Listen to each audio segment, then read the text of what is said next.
All right, welcome to the June 22nd edition of Idea Share. So we've been doing this for, months now, and yet we still keep coming up with new information. So I love this time each Monday when we can share ideas, especially because so many of our churches are in different phases of reentry at this point. So I feel like we can really learn a lot from each other. So I will open it up with a question. How's everybody doing? What's new at your church? So I'd love to hear if somebody would like to jump in and share what's going on at their church. So, well, here we can't encourage meeting or gathering, but for the children's ministry and the youth ministry, we're having a like drive-by meetup times where kids can come with their parents. Like the youth will probably come on their own. They can grab an otter pop from us outside. Will be like set up, and we can like wave to them. We'll have some chalk out. We have like a really large concrete area, so they can like stay and draw something if they want. So it's like the most benign, but the most like in-person thing we're allowed to do at this point. So that starts.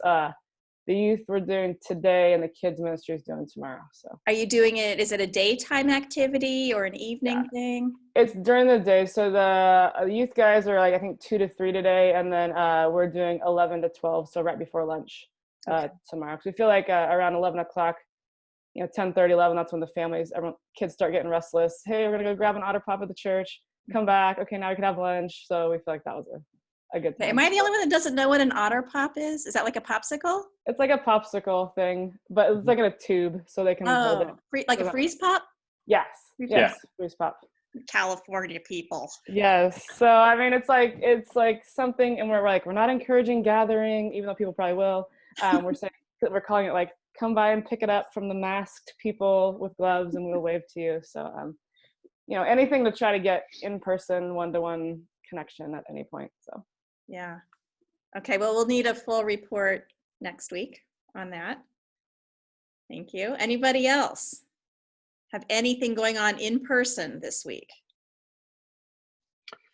Yeah, so again, I haven't been there, but our church, we had elementary ministry there, and then this coming weekend they're moving to, this week they'll go to the next stage and going to be having nursery and preschool back. So this will be stage 4, I think, of the everyone coming back. They still have the all the physical distancing in place. Again, I hate saying social distancing, but physical distancing in place.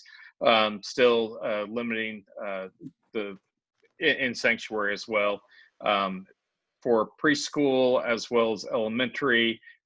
Usually in the summer anyway, they don't meet necessarily in classrooms. They meet in larger rooms in our kids worship areas, so that they can give the teachers off for the summer. That way they have fewer volunteers. So they're keeping for both areas. They're going to have a hula hoop on the ground, separate those and tape them down, separate them by 6 feet to try to keep the kids in those confined spaces. For that. And then, like I said, this coming weekend, they'll actually start having nursery as well. So babies through 2-year-olds will be added, as well as the preschool. So those will be the new things there for our church. Okay, and thank you. And for those of you who are doing something in person, how are the volunteers responding? Are you fine? And I know, Doc, you're not that's not your gig anymore, but are you finding that volunteers are all in? Is it like half and half? Because that's something that the children's ministry staff at my church talked about this morning. We probably aren't going to be having children's ministry until after Labor Day is our guess. And so we're talking about what does that look like for our volunteers, and how do we continue to keep them engaged so that in the fall we still have volunteers. So I'd love to talk a little bit about that today if anybody wants to share. Is anybody else concerned about this? Well, I'll just say, for the volunteers, at our church, they there are many who don't feel comfortable coming back yet, and so that's fine. They're also with these new phases, they're no longer requiring volunteers to wear face masks. However, the special needs ministry is asking that the volunteers wear a face mask because, when you're a buddy, there is no such thing as physical distancing. So just to try to help put parents' minds to ease for those parents who are coming back, it's actually been a little bit larger number than they thought, but it's still a small number overall compared. Though they've got that, but otherwise, I'd say, the volunteers that they normally have, I can't say a number right off the top of my head, but I want to say I've heard them say, they've got roughly around 50% of the volunteers have come back, but there have been a handful who have just chosen to wait a while. Okay. Anybody else have any thoughts or feedback on that?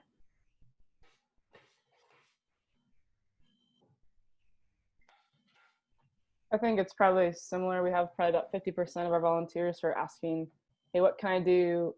How can I connect? We've done chalk drawings on kids, driveways and stuff like that.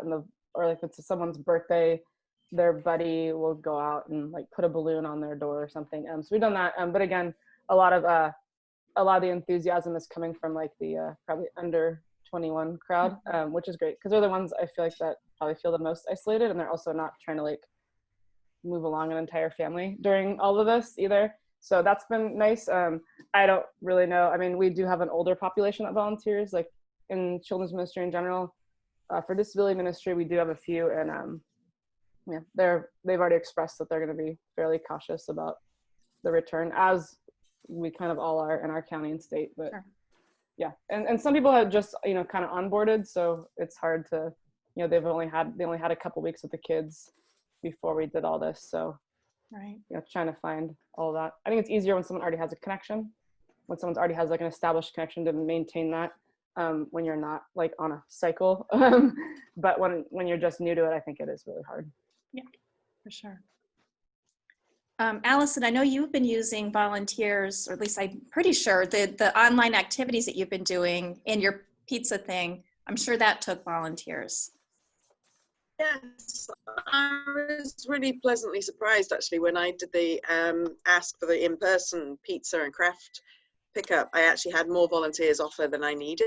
Oh, wow. Which was exciting. I mean, it's a significant number less than I would normally need for a respite night. So it was probably still only about 50% of a normal respite night, and I only needed 10.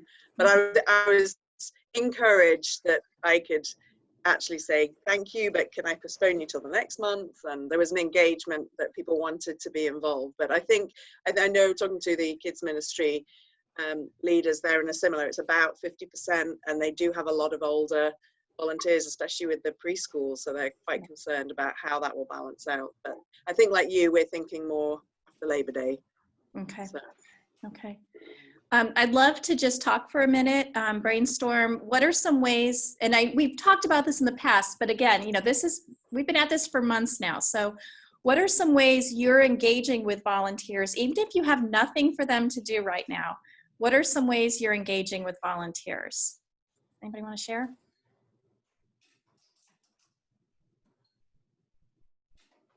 Yeah, Sylvia. Yeah, just trying to pick up the phone and make that phone call, sending emails. I've done Zoom meetings. We have one scheduled a month so that we can stay connected.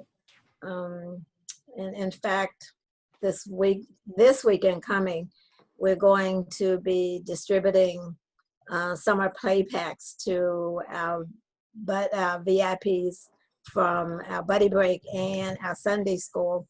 And some of them have volunteered they'll drive by and pick up a bag with an address label on it and a phone number where the parents will already have been contacted to let them know that somebody's coming by their house to drop off a bag and everything, and just trying to keep them connected that way. And sending out telephone numbers of all of the volunteers so we can have like a phone tree where one volunteer calls another and rotate through that phone tree. Okay, great. So you're doing the no cost of doing some phone calling and that type of thing. That's great. Has anybody else been reaching out to their volunteers? I mean, we've just been making up stuff. Like this week, we decided it was chalk week. So we have all of our volunteers, well, not all, but like a lot of them, going out to buddies' houses and respite families' houses and doing like chalk on their driveway. And some people bring streamers and put them in trees and bushes and things like that. But we just made up that it was chalk week because we feel like we need people engaged, and it's like the first full week of summer here. Okay. So, you know, we know people are feeling that disconnect from humanity. So we just made up chalk week, and we need volunteers to help. So they're helping. So I love it. And we is made it. chalk, I thought chalk was like impossible to get. Is it possible now? It Yeah, is. we have some reserves. Ah. Yeah. So yeah, Okay. we have since we have the preschool on site, we have some. So Okay. and a lot of like students have it too because they've been doing it with their friends. Oh, all true. That's true. quarantine. Yeah, I just ordered a big box from Oriental Trading Okay. that has about, I don't know, 500 pieces in it, I think, or something other. And Okay. then So I it's just, back in I just- stock. yeah, I just bag it in like 4 pieces per tile so we can spread it out to give to them. Nice. And so is that part of those like goodie bags that you're having delivered? Yes. Okay. Okay. Great. Good idea. I'm writing down chalk. For some reason I thought chalk was not available. Am I right? Like for a time it was not available, right? Okay. Yeah, it took me. It's took been me very eight- hard to find. Yeah, Yeah. took me 8 weeks on Amazon. to Okay. get- Okay.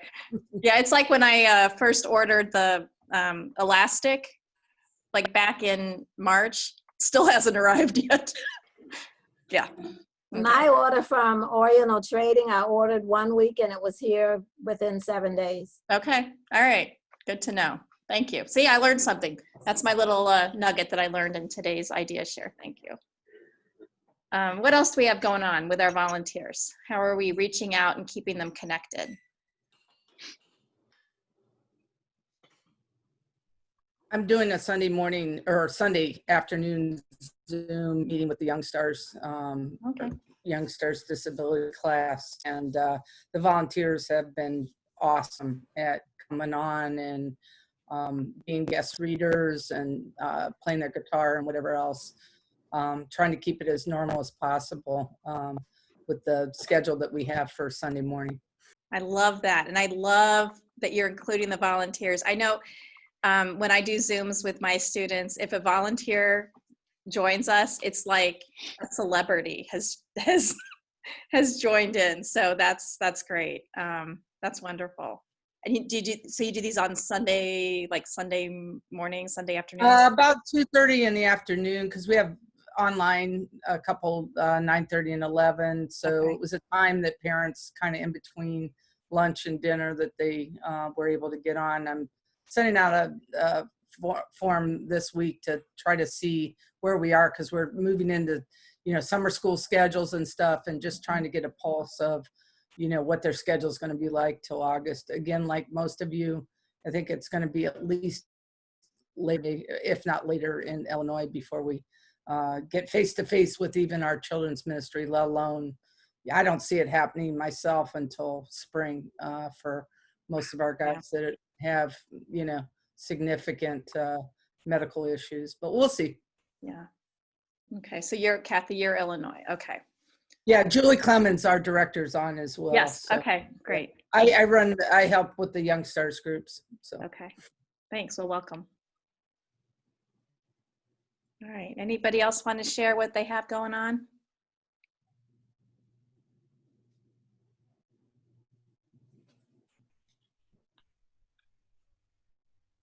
No.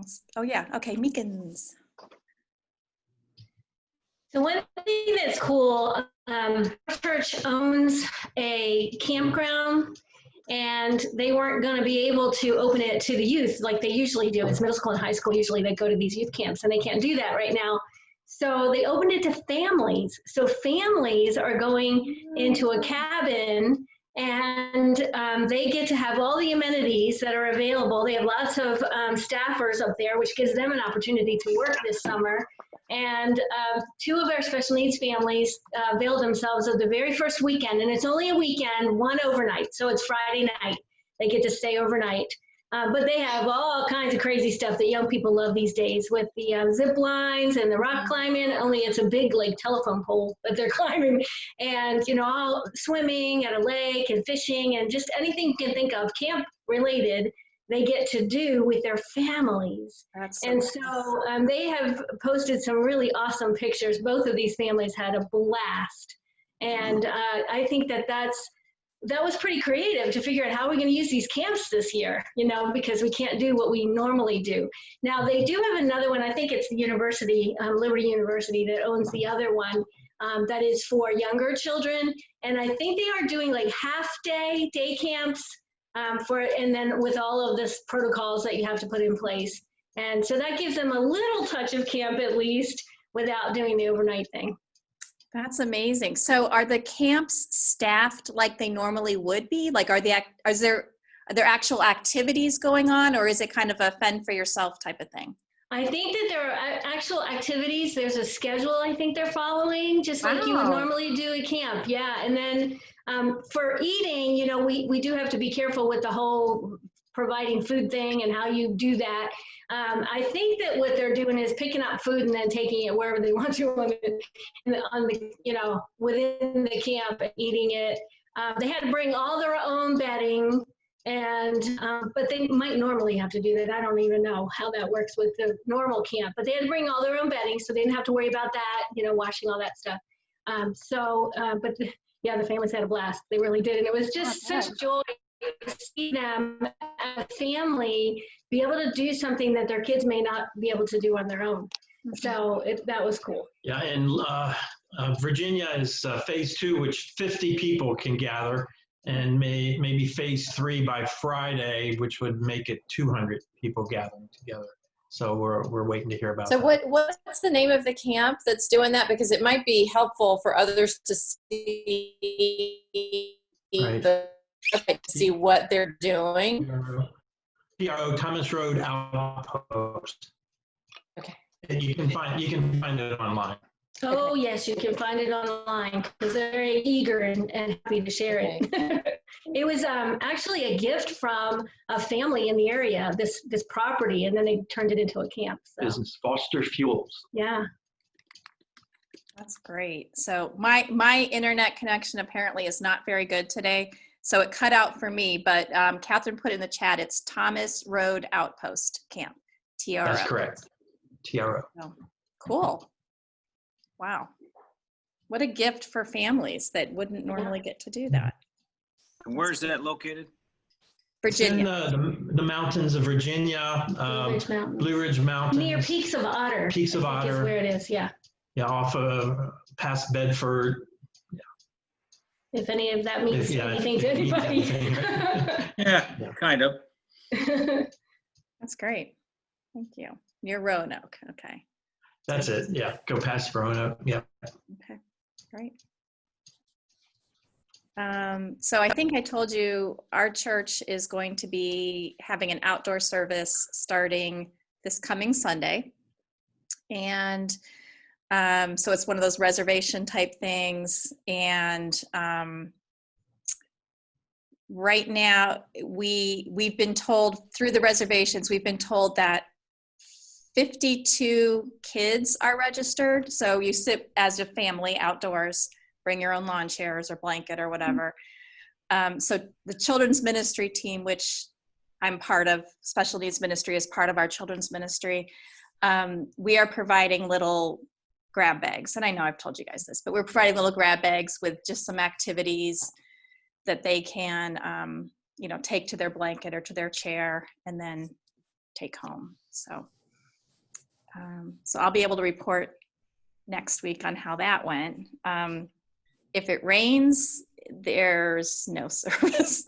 There'll be a service, but it will be just online. So the people that are the worship team and the pastors will just go inside and live stream, and there will not be anybody in the congregation. And it's supposed to rain on Sunday, so we'll see. Oh. Yeah. And we did not, Trace, thank you for asking. No, nobody gave me any suggestions for names for the grab bags, so I believe we're calling them grab bags. Yeah, you all failed me. You're supposed to come up with a wonderful name. Next time. So. All right, well, what else is going on? Anybody come up with some clever ideas to engage our families? I had a question Yeah. about, I guess, so, it sounds like no one here is like meeting full force in person, like what we would normally be doing. I was wondering, how are you guys handling like transitions? Like, for kids that are going like maybe from preschool to like, the elementary program or elementary program to junior high. We even have like a high schooler who's transitioning to college. He's staying in the area. And we do have a college ministry. We have all these ministries, but like, how do you do the transition when like you can't be together? And like, it just feels really, we've really struggled with like, we figured out for a few groups, but we really struggled with like, what does that look like? And since we're missing out on so much time, like we're probably missing out on, 6 months, maybe 8 of, these guys. And so all the transitions plan we had was like, we're not gonna use it because we can't. So I don't know if anyone's come across that or what they've done. That is such a good point. And I'm going to say that maybe a lot of us haven't even thought about it yet. Our transitions happen right before, like kind of right when school starts at the end of August. So normally we wouldn't even be thinking about that yet. But for sure we need to start thinking because it's not going to happen in the regular way. Anybody else? That's a really good question. Doc. Yep. So we do our transitions the beginning of June. So everyone transitioned a couple weeks ago, and so what they did, since many of our families aren't back yet. So for instance, all of our 5th graders who have now transitioned to student ministries and junior high, they went to all of their houses. They had a sign that said, "Welcome to Grace Students." They put it in their yard, and then every student every year gets their own Bible. They all get a brand new teen Bible. So they all had that put on their porch, and then they did some chalk drawings on their driveway. For everyone who transitioned up into from out of the nursery into our preschool area, and then those who transferred up from our preschool into our elementary, the children's department and some volunteers went to those homes and did driveway chalk and just, hey, welcome, so happy to have you, congrats, you're now kindergarten, or congrats, you're now, a 2-year-old or 3-year-old, whatever it may be, and just did some of that, letting them know, they're welcome, so that they felt like something was going on. But that's what our church did as far as welcoming them there. Really haven't done much yet for any of our seniors who have graduated. That's been kind of a hard thing to try to figure out yet. They haven't done anything there. So I think they're still trying to figure that out because most of our schools still haven't graduated. We haven't had our actual graduations yet. I've got my son's one of those. So they've now tentatively have set it for July, but that's up in the air. We don't even know if that's going to work. So I think the churches are waiting to see what happens with graduation before they try to, figure out something with that. So. Okay.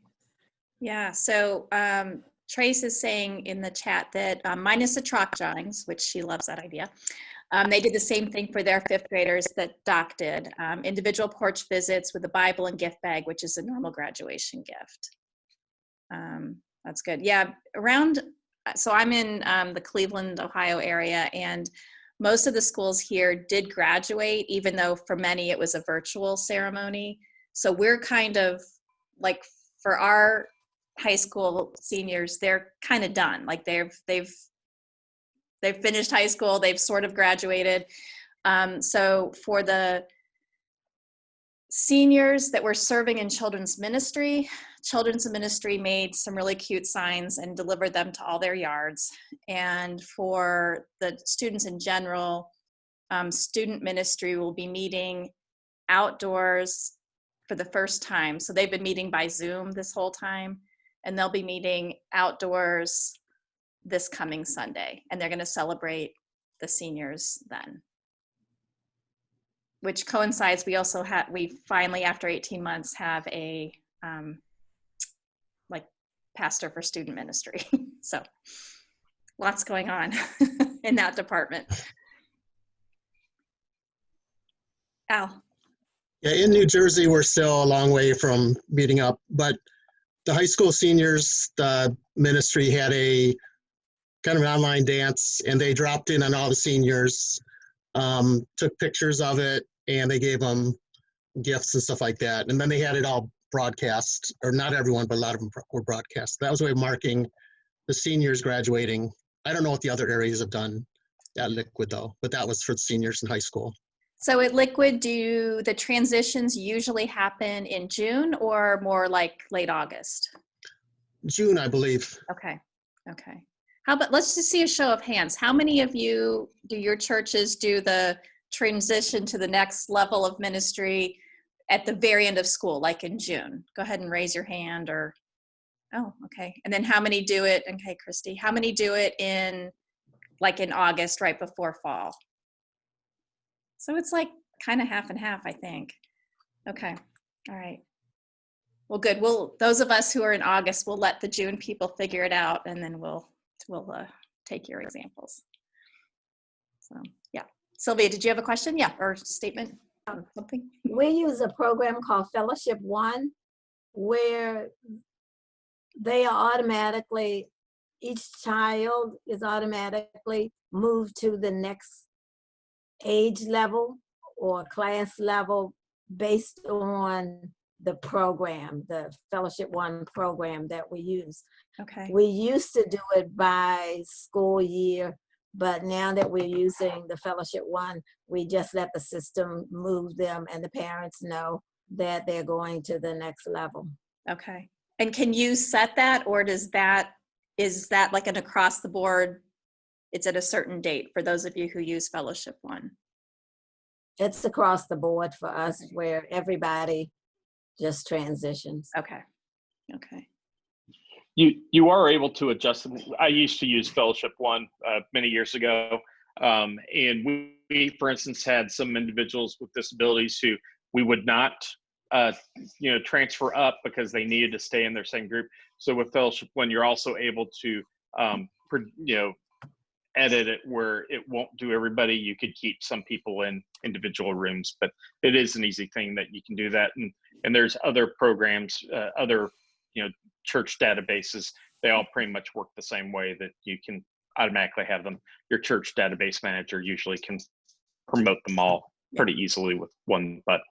Yeah, and we don't use it as much with our special needs population because depending on their level of ability and their need to have a buddy or to be in more self-contained environments, it doesn't work for them. And I kind of, as the director of the program, I kind of monitor that. The parents will talk to me and we'll decide whether they're ready to go to the next level with their same age peers, with a buddy or somebody along with them. Yeah. Okay. Good. Thank you. Yeah, Allison. I was just going to say something along the transition line. We did something similar with our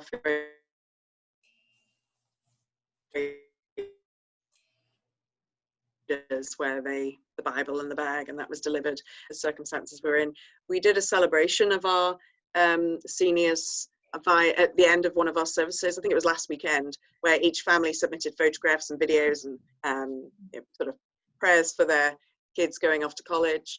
And then something that happened organically that was really quite neat was that one of the juniors small group linked up with the 8th graders small groups and started just having connections via Zoom and then via text, and then they've been meeting when they were able to meet one-on-one and just like hanging out in local parks and things. So that's been something that was additional to what we would have been putting in place, but happened just because of the circumstances. So that was good to hear. That's great.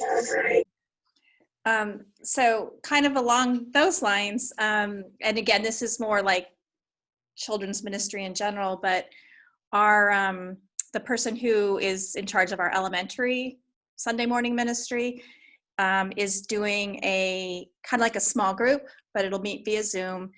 And it's going to be, just like one morning a week for 2nd through 5th graders, and really kind of going like delving into the Bible a bit, like going through, they've missed like so many months of teaching now, but kind of going over some Bible basics. And she put out the call last week. I think she sent an email inviting people to this, and she already has 20 kids signed up. So she was thrilled with that. And, again, that's just like another little connection, like a little relationship connection. And I think the more of those kinds of little relationship connections we can do, the better. Like, I think a lot of these things and a lot of the examples that you all have given have been like little, like small group things or one-on-one things, where we can just continue to reach out and engage with our families. So, who else doing, like, is anybody still doing Zoom meetings with students?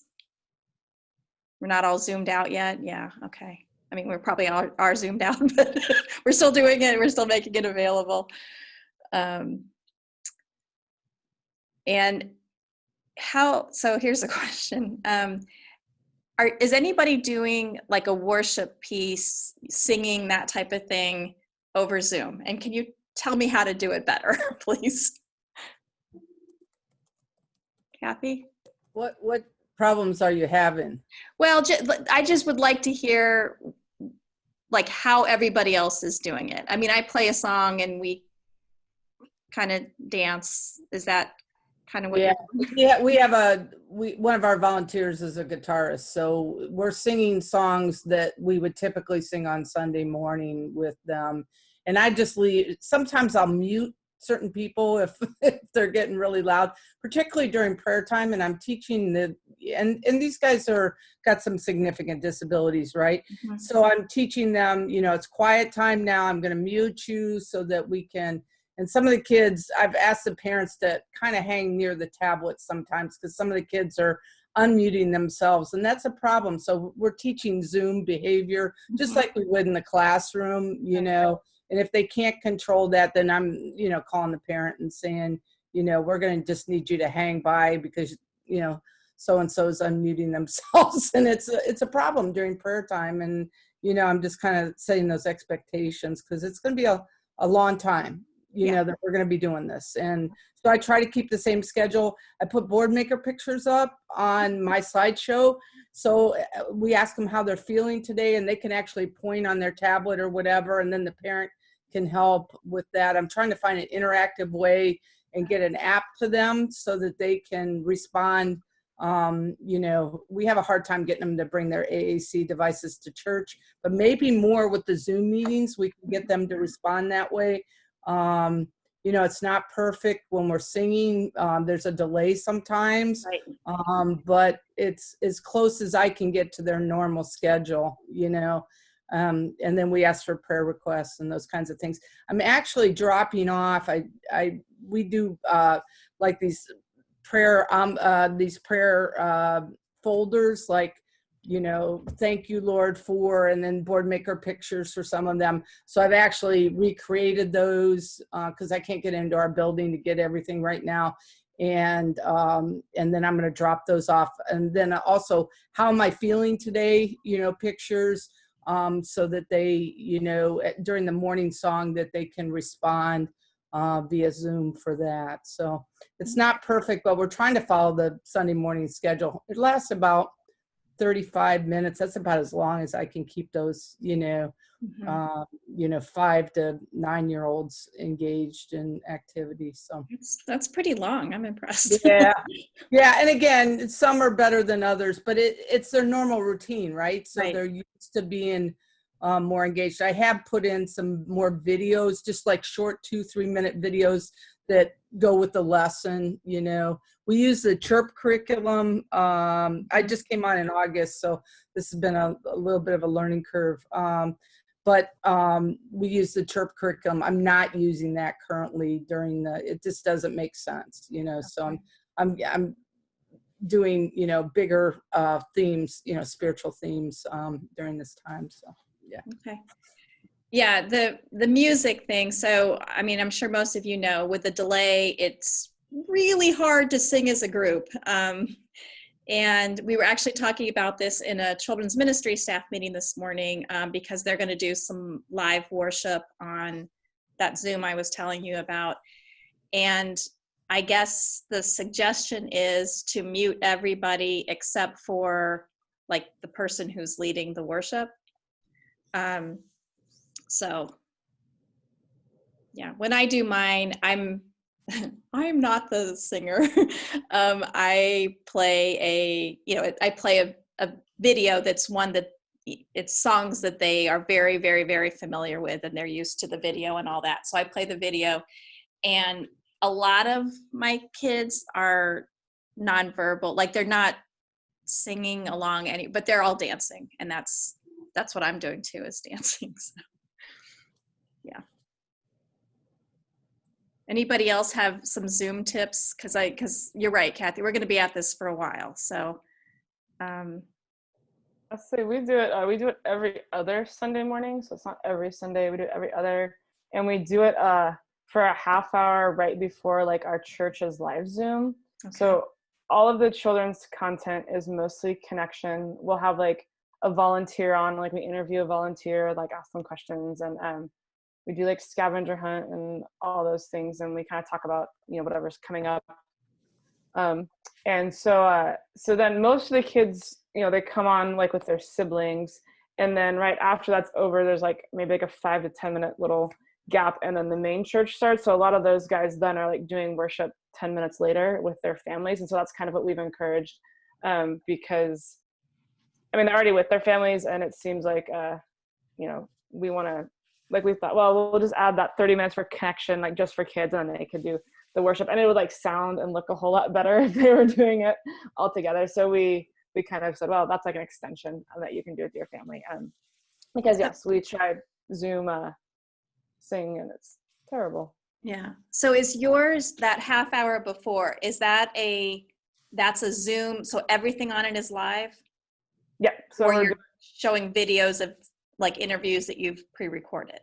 It's all live. So we have like the volunteer join. It's like 10:20 to 10:50 or like 10:55. So yeah, we have like the volunteer, whoever's like the volunteer of the week, they jump on and they do it. And we just like kind of greet the kids as they come on. And the scavenger hunt has been very popular. Because so the kids are working like with their siblings. So like they'll send kids in the different rooms. So we've done that. Yeah, and it's every other Sunday, which I think helps because our attendance has increased as it's gone along, and I think not having it every Sunday makes it like, oh, today's like a Zoom day. I think it helps a little bit with the burnout. So that's what we did. So how many kids are you averaging on something like this? I think last time we had 12 windows open, but there's like sibling sets of like 2 and 3 and such. So we did it not this Sunday, but the one before, that was definitely our best attended. And I think this coming week will be even better because summer is started and kids aren't Zooming for class every day. Right. So yeah, so that was like a pretty good turnout. Like, and the kids that are on are really engaged. Like they're doing all the things, and some kids, the older kids, can type in the chat and stuff. And so it's been better than I thought it could be, I guess. And it's really short. Like it goes by really fast. And then okay, prayer request. Now we're done, and go, sing with your families or watch Hillsong or whatever you want to do. Right. Right. Okay, interesting. I like that. Yes. Well, I've been doing it, but I have it for an hour. Now I'm thinking Whoa.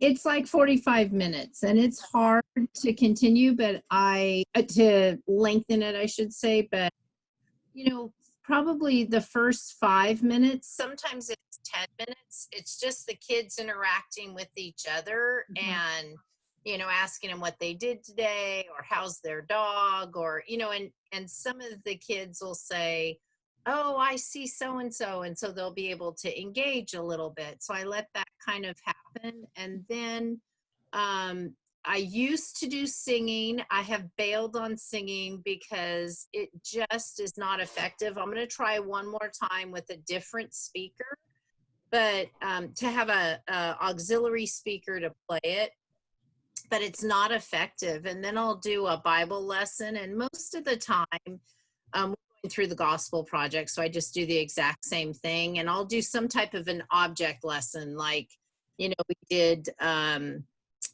just on Sunday, it was when Jesus healed the lame man and it was at the pool of Bethesda.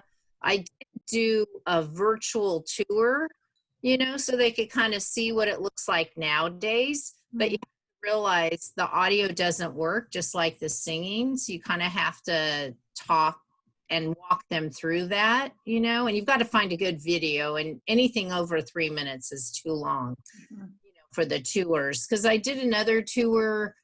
It was for the Sea of, what was it? I don't know. It was the Sea of Galilee. Oh, it was Capernaum. That's what I did. Okay. And because it's another miracle, right? And then towards the end, we like the scavenger hunt. The kids like that. They totally enjoy doing that game. I also have done Scribble, SKRIBBL.io. And you could have your own private room and do that. And we're in California too, so we're going to be doing Zoom for a while. So anyway, there are a lot of online games out there that you can do. You just have to test them out and see if it'll work for your kids. And I've kind of have the gamut. I have young to older. So Catherine just put the website for Scribble in the chat. So Christy, can you tell us a little bit more about what Scribble is, or if anybody else has used it? Well, can I play it right now? Yes, you may. Okay. Are you able to screen share? I'm sure I can. Yeah. There you go. Let me just get it up. Of course, you can see I'm going to the American Heart Association. I need my CPR updated. And I took someone's spot. I started March 1st. And so it's been really hard for me to kind of transition. So, okay, here I am. I'm in a room where anybody on the internet can play. Okay. So if I want to play, I can play with someone else that's on the internet.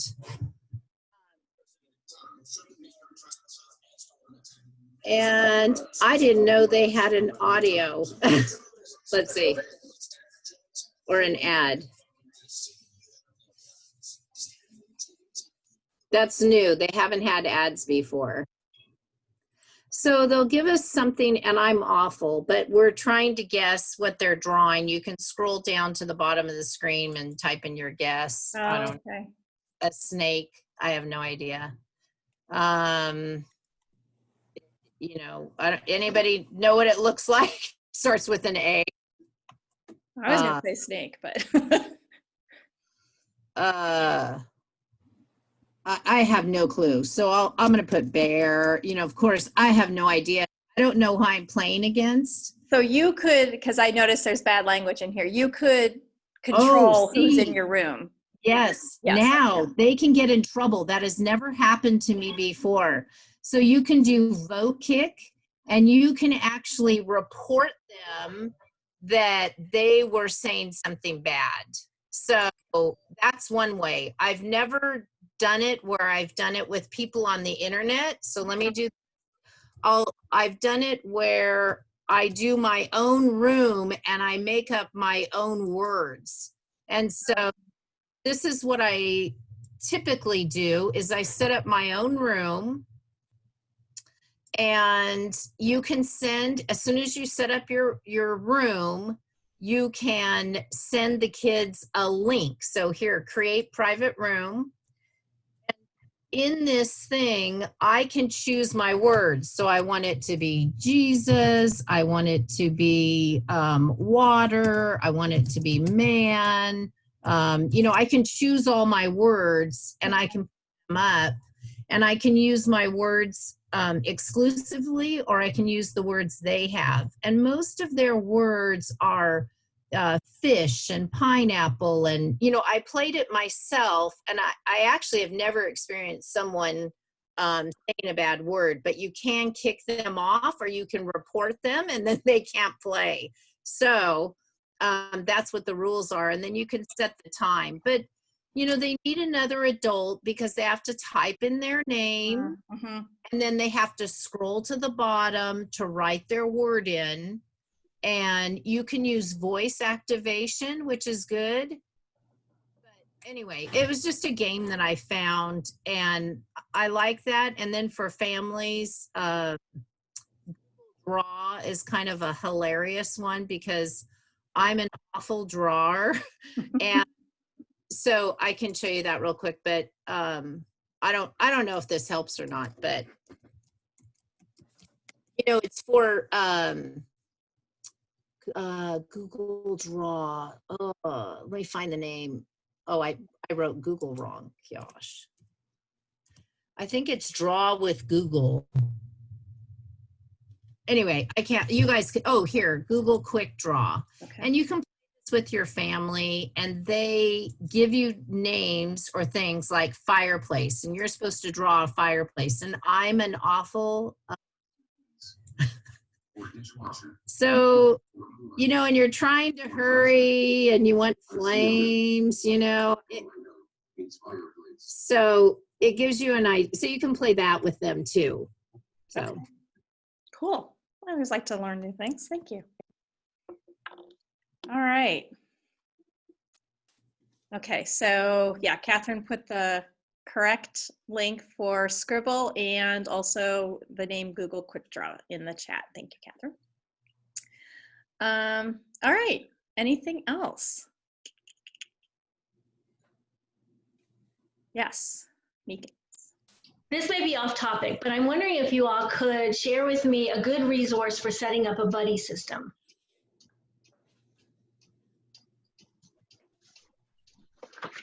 Any ideas?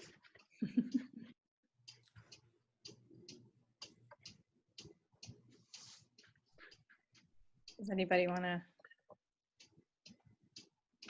Yeah. So do you? As far as how to start one, or how to plan it and schedule it every week? We don't have anything yet. Our director has been a little confused about the concept. And so I feel like Tom and I are probably going to be the ones that are going to bring this to our church and through her. So we have to be delicate about it. But if I bring a whole bunch of information to her and then say we're willing to do the parts that she feels overwhelmed with, then we can set it in place. The disconnect, and I don't know if you guys have had this problem, the disconnect has been, okay, if you have a special needs child that is in middle school, and they are typically developing on the outside, okay, but not so much with, anxiety or whatever it is that could cause them to need a buddy. To a lot of people, and I know you guys have encountered this child doesn't look like they need a buddy. And so how do you determine who needs a buddy? Now, Tom and I are, if there's any indication whatsoever that a buddy's going to help this child, let's go find one and help them get through and be able to come to church and do well in church. So I think we have to cut some of those difficulties down, but I think God is calling us to do that. So I think we're the ones that are going to try to push this through. So we're really at square zero and really need to bring it with good ideas and lots of love. So that's what we're looking for. Well, a couple things. One, I'd love to just sit down and talk with you. I can help you get all started with that from ground zero. And I love assisting churches in doing that. For anyone as far as scheduling, that part, because I think I saw a couple things in chat too. One thing that I started, and I've helped other churches use that works brilliantly, and it works with both planning volunteers as well as planning your families, is Planning Center. It's usually used by a lot of churches.